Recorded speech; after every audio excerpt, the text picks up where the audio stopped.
When Josh was born,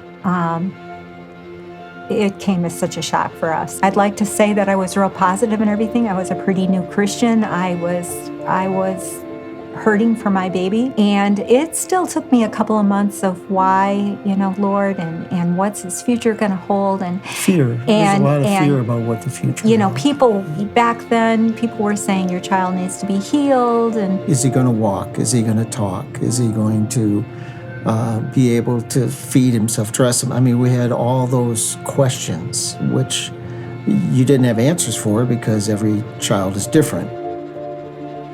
There wasn't really anything for us to do with him. I mean, when it came to Sunday morning church or whatever. So Cindy, for the first few years, basically stayed at home.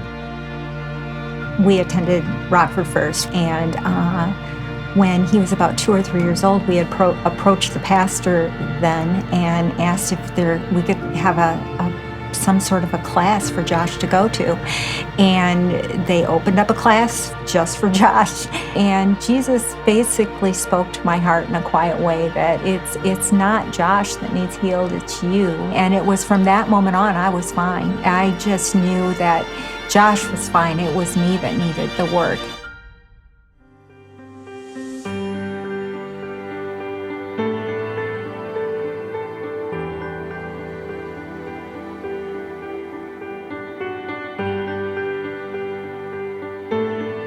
All along the way, we've seen Josh's development.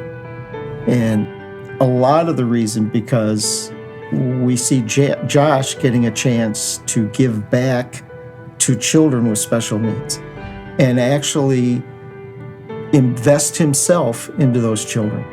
And for us as parents of an adult with special needs, it's so great that if we have a church that allows us to participate as a family and give Josh that same opportunity.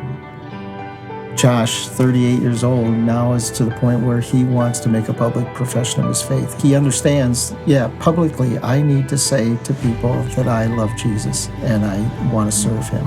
Josh was so excited, and he thoroughly understood. He understood what he was doing. So, we're really glad that he had this opportunity and finally took place.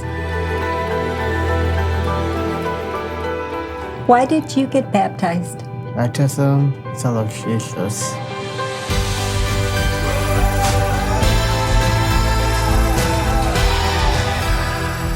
You look at these children and how they have such courage and the obstacles that they have to overcome, but they have that spirit that just won't quit. Our job is to be there and to use the tools that we've been entrusted with to teach them about Jesus, but it's the Spirit of God that speaks to them and draws them, and it does draw them. I can't say enough about Champions Club. If you know someone who is a child with special needs, or if you are contemplating on coming to the church, I strongly recommend Champions Club. It is a place where your child will be loved, your child will have community, and you will have community. We really feel like we have a home that we all fit in, and that's awesome.